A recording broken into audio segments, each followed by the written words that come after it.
Saudara, potensi berkembang dan potensi itu gagal di tempat yang sama, yaitu di rumah, dalam keluarga. Tahun 2004 yang lalu, ada seorang anak muda umur 21 tahun dihukum mati. Kenapa? Dengarkan, anak ini pintar, potensinya luar biasa. Dari umur 18 tahun di lingkungan sekolahnya, anak ini sudah dikenal jenius. Tapi teman-temannya dan guru-gurunya melihat kelakuan yang aneh, bahkan sangat aneh dalam hidup anak ini. Sampai ketika dia umur hampir 20 tahun baru ketahuan kalau anak ini seorang pembunuh sadis, gempar kota itu. Dan ketika umur 21 dia dieksekusi mati. Kenapa? Dia lahir dari suatu keluarga yang hancur. Ibu bapaknya cerai waktu dia masih bayi. Lalu dia dititipkan kepada oma dan opanya. Ternyata oma dan opanya pun tidak sayang dia. Nah, dalam masa kepahitan hidupnya, dia paling tidak suka kalau melihat ada anak-anak remaja sebaya dia yang hidupnya bahagia dengan ayah ibu. Dia nggak suka. Di situ potensinya mulai berkembang. Apa yang dia kembangkan? Dia mulai cari cara bagaimana menyakiti anak-anak yang bahagia dengan orang tuanya. Sebab dia nggak pernah punya itu. Anak ini berpikir pintar sekali, dalam pelajaran paling hebat. Tapi anaknya antik, nggak mau bergaul, di sekolah pun tidak banyak bicara, pulang langsung pulang. Nah, oma opanya pikir anak ini baik karena diam di rumah, jarang keluar. Ternyata selama dia diam di rumah itu, dia kembangkan potensi jahat. Ketika mencapai umur 17-an, dia mulai buat teror. Kalau dia ketemu teman-temannya, entah yang sekolah atau tetangga-tetangganya yang hidupnya bahagia, nah teror itu mulai dia kerjakan. Dia cari binatang, entah itu anjing, entah itu kucing, dia bunuh, dia potong kepalanya, ditaruh. Nah itu hebatnya anak ini, potensi. Ditaruh di tas sekolah temannya tanpa ketahuan, ditaruh di depan pintu rumah. Dengan darah dia tulis, "Tunggu waktumu, kamu akan jadi seperti binatang ini." Gempar di kota itu, siapa yang menulis teror ini? Dan itu berkembang, sampai diancam pembunuhan. Klimaksnya ada 2 kakak beradik tiri dari satu mama tapi beda papa. Nah, dia makin ganas. Ternyata adik kakak beradik ini walaupun ikut ayah tiri, tapi mereka itu bahagia. Anak ini sakit hati melihat kakak adik tiri tapi bisa bahagia. Dia benci kepada orang tuanya, dia benci dengan hidupnya, dia nggak suka dengan kejadian yang dia alami. Dengarkan saudara, akhirnya dia cari jalan. Satu hari dia dapat 2 kakak beradik tiri ini dibunuh di 2 tempat yang berbeda. Dan dalam pembunuhan itu dia tuliskan bagaimana cara dia melampiaskan kejengkelan. Polisi kebingungan. Mereka pikir ini pembunuhnya pasti orang yang sudah umur 50-an. Karena hebat sekali cara membunuhnya, sadis. Dia lampiaskan. Dan waktu dia bunuh, potong kepalanya. Yang perempuan ini kakak beradik laki perempuan.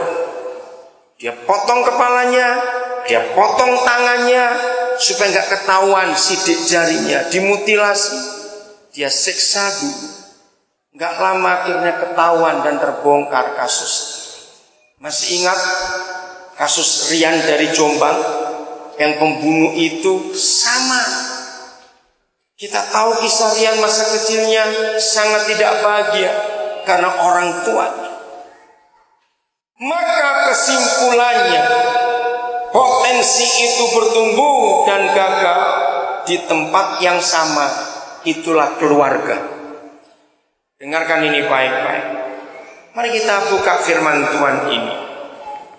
Ulangan pasal yang ke-6. Mulai ayat yang ke-6. 6 dan 7 kita akan membaca ayat ini.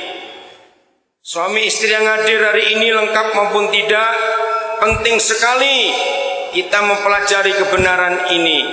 Adik-adikku yang sudah pemuda-pemudi, yang sedang pacaran maupun belum atau sedekat menikah, perhatikan bagaimana pernikahanmu nanti akan melahirkan anak-anak yang bagaimana. Ini penting sekali. Apa yang kuperintahkan kepadamu pada hari ini haruslah engkau perhatikan. Kita masih belum tahu ini perintah untuk siapa. Haruslah engkau mengajarkannya berapa kali? Berulang-ulang. Kepada siapa? Anak-anakmu. Berarti ini perintah untuk siapa? Orang tua. Orang tua, disinilah potensi anak akan berkembang. Ketika kita berdua mengajar anak kita berulang-ulang. Dan gak cukup hanya untuk mengajar. Perintah kedua, dan suruh apa kita? Ayo baca Alkitab saudara. Kita disuruh apa orang tua? Membicarakannya. Stop dulu. Tambahkan di dalam Alkitab saudara atau catatan saudara. Kata membicarakan itu mendiskusikan. Firman ini ditulis kira-kira 3.500 sekian tahun yang lalu. Bayangkan, dunia belum semaju sekarang, tapi Bapa di surga sudah punya konsep yang luar biasa. Ajarkan itu berulang-ulang kepada anak-anakmu dan membicarakannya. Tolong orang tua, papa, mama, ayah, ibu, ajak anak-anak kita sering diskusi, ajak diskusi tentang masalah apa saja yang kita hadapi di rumah. Kalau sejak kecil anak-anak kita biasakan diskusi, membicarakan apa saja di rumah, maka potensi anak itu akan tumbuh dengan baik, sudah. Karena diberi kesempatan untuk berpikir dengan diskusi. Di mana? Nomor 1, apabila engkau hafal, Alkitab saudara bilang, ayo baca, apabila engkau duduk di rumahmu. Ayah ibu yang diberkati, adik-adikku yang mau menikah, perhatikan konsep ini.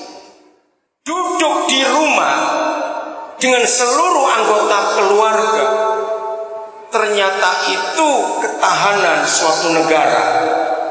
Perhatikan, ini konsep penting sekali.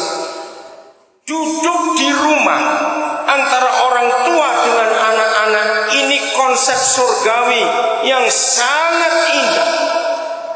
Saudara, para ahli sosiologi sudah menemukan di negara manapun juga keluarga yang harmonis pasti melahirkan dan membesarkan anak-anak yang jenius.